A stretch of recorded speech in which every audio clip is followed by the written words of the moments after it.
A reminder that the second collection today is for the Archdiocese of Military Services. I should remind you that the bishop of that quasi-diocese is responsible for all American military personnel throughout the world. He has no other source of income except this second collection taken up in the parishes of the country today.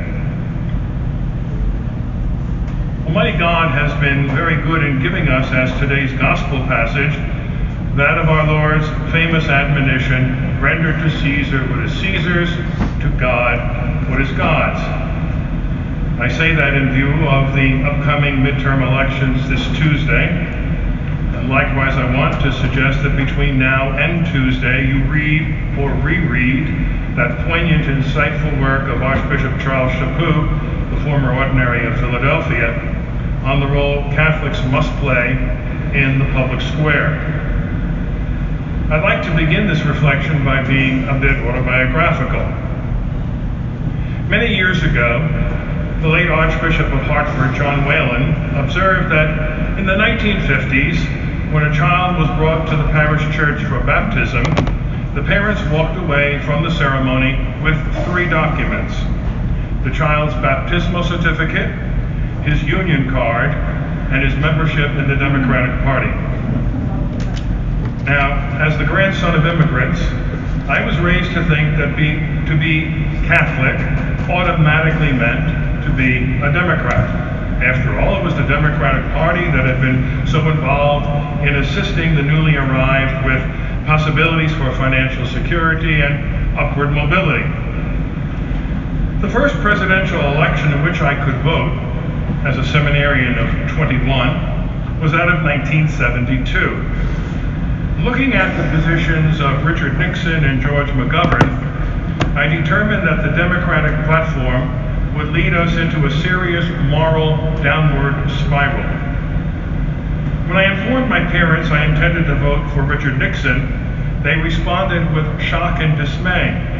How can you even think of voting for a Republican? We're Catholics.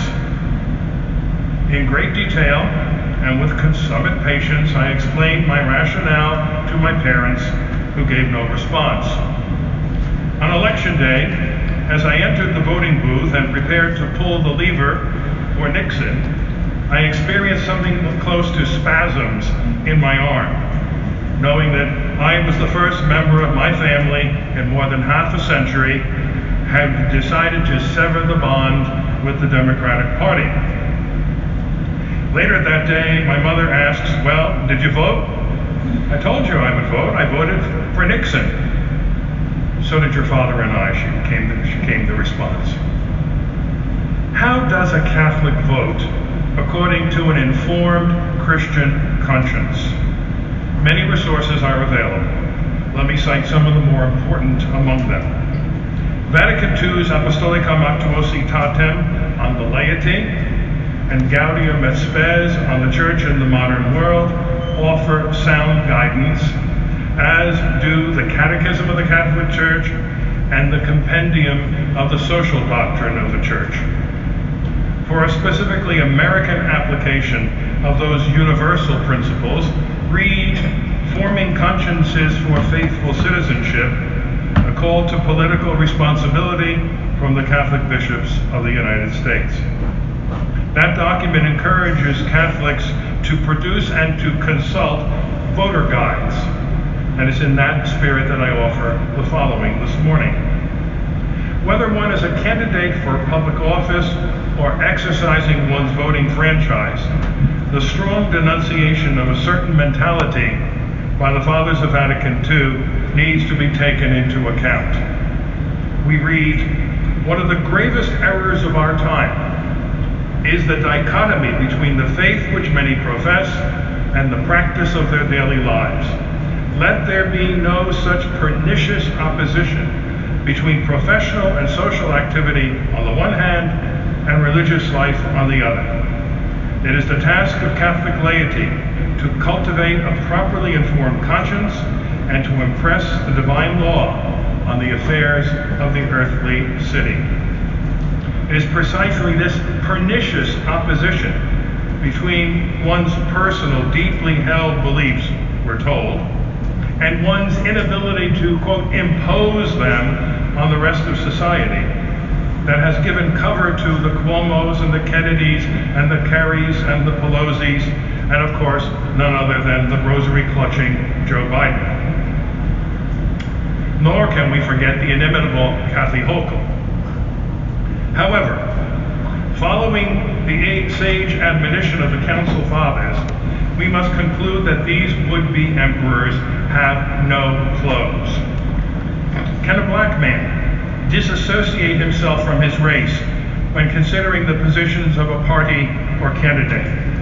Can a Jewish woman put aside her Jewishness? In fact, would anyone even dare suggesting such a possibility? No, these aspects of one's person are integral to one's identity, and so is, or should be, one's faith. And so the American bishops declare the Church's obligation to participate in shaping the moral character of society is a requirement of our faith. And by church here, they mean all of the baptized. Is such involvement inappropriate or even un-American? The bishops wisely note. Some question whether it's appropriate for the Church to play a role in political life. However, the obligation to teach the moral truths that should shape our lives, including our public lives, is central to the mission given to the Church by Jesus Christ. Moreover, the United States Constitution protects the right of individual believers and religious bodies to participate and speak out without government interference, favoritism, or discrimination. Civil law should fully recognize and protect the right of the Church and other institutions in civil society to participate in cultural, political, and economic life without being forced to abandon or ignore their central moral convictions. Our nation's tradition of pluralism is enhanced, not threatened, when religious groups and people of faith bring their convictions and concerns into public life. Indeed, our Church's teaching is in accord with the foundational values that have shaped our nation's history: life, liberty, and the pursuit of happiness. The Catechism likewise teaches citizens should take an active part in political life. And what about voting according to one's conscience? Once more, the bishops of our nation provide sound instruction. The Church equips its members to address political and social questions by helping them to develop a well-formed conscience. Catholics have a serious, lifelong obligation to form their consciences in accord with human reason and the teaching of the Church. Conscience is not something that allows us to justify doing whatever we want, nor is it a mere feeling about what we should or should not do. Rather, conscience is the voice of God resounding in the human heart, revealing the truth to us and calling us to do what is good while shunning what is evil. Conscience always requires serious attempts to make sound moral judgments based on the truths of our faith. As stated in the Catechism of the Catholic Church, conscience is a judgment of reason whereby the human person recognizes the moral quality of a concrete act that he is going to perform, is in the process of performing, or has already completed. And all he says and does, man is obliged to follow faithfully what he knows to be just and right. Certain issues must always be entered into the moral calculus of one's vote. And the bishops are crystal clear about priorities here. So we read, there are some things we must never do as individuals or as a society because they are always incompatible with love of God and neighbor. Such actions are so deeply flawed that they are always opposed to the authentic good of persons. These are called intrinsically evil actions. They must always be rejected and opposed and must never be supported or condoned. A prime example is the intentional taking of innocent human life, as in abortion and euthanasia. In our nation, abortion and euthanasia have become preeminent threats to human dignity because they directly attack life itself, the most fundamental human good, and the condition for all others. It is a mistake with grave moral consequences to treat the destruction of innocent human life merely as a matter of individual choice. A legal system that violates the basic right to life on the grounds of choice is fundamentally flawed. So is this single issue voting? No. While I do not vote for someone solely on the basis of one issue, there are certain issues that we might call automatic disqualifiers.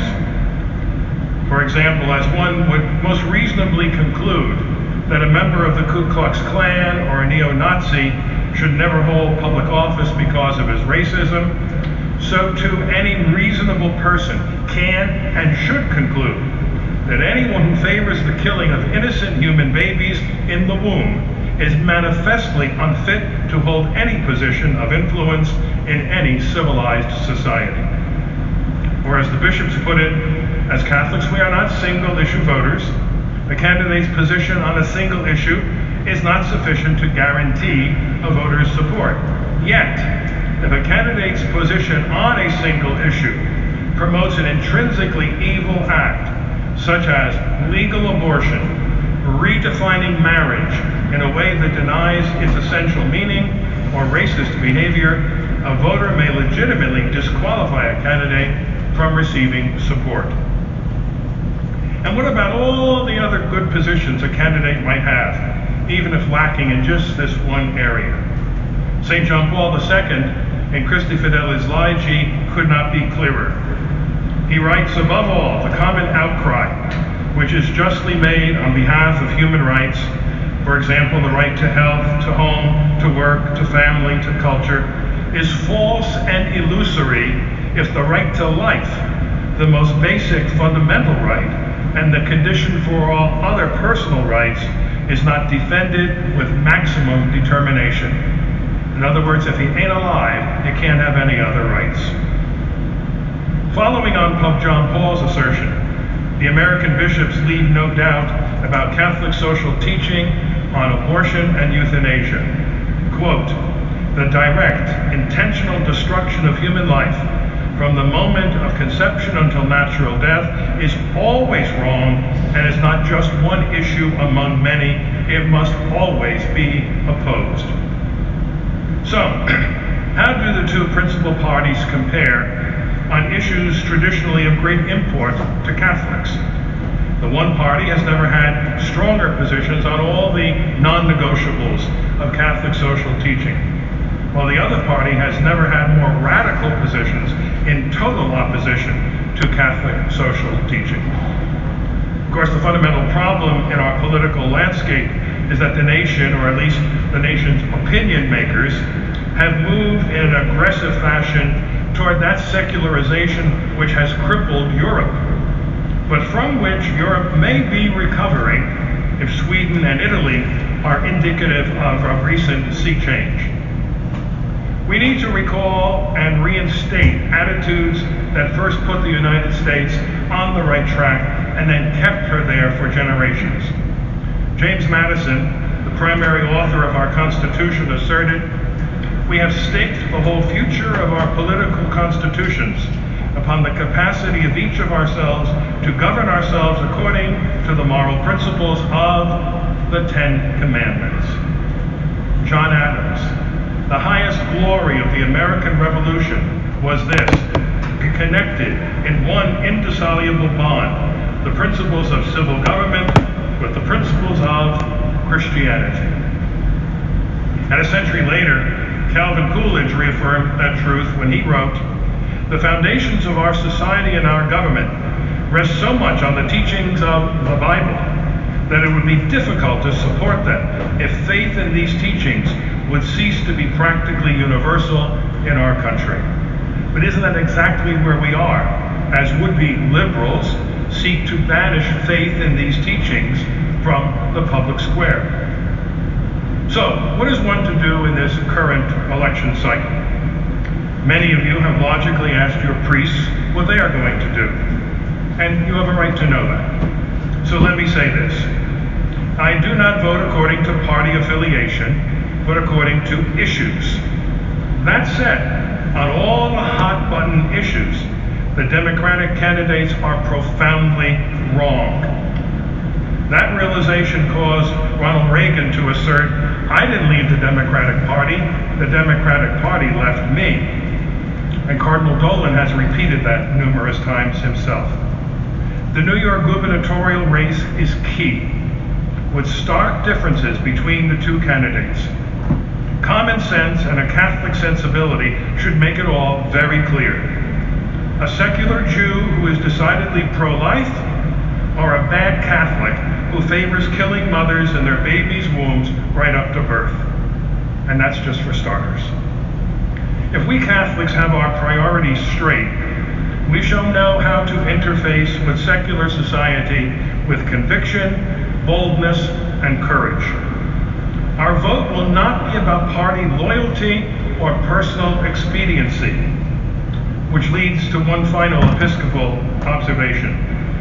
When Bishop of Fall River, Massachusetts, the present Cardinal Archbishop of Boston, Sean O'Malley, penned what he called an election reflection, which offers some potentially unnerving remarks for certain Catholic voters and politicians.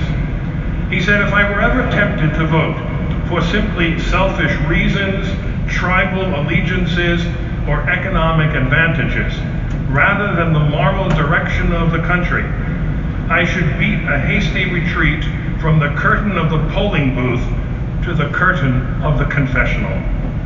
God willing, no one present here today will have to do that on Wednesday. Permit me to conclude by putting before you for consideration the inestimable interpretation of today's gospel passage by Hilary of Poitiers, the saint, not Hillary you-know-who. In his commentary on the Gospel of Matthew, the 4th century doctor of the Church makes the tantalizing observation that once we have rendered to God what is God's, there's not much left for Caesar. Simply put, we render to Caesar best when we render to God first. Keep that in mind, my dear friends, when you fulfill your moral obligation to vote this coming Tuesday.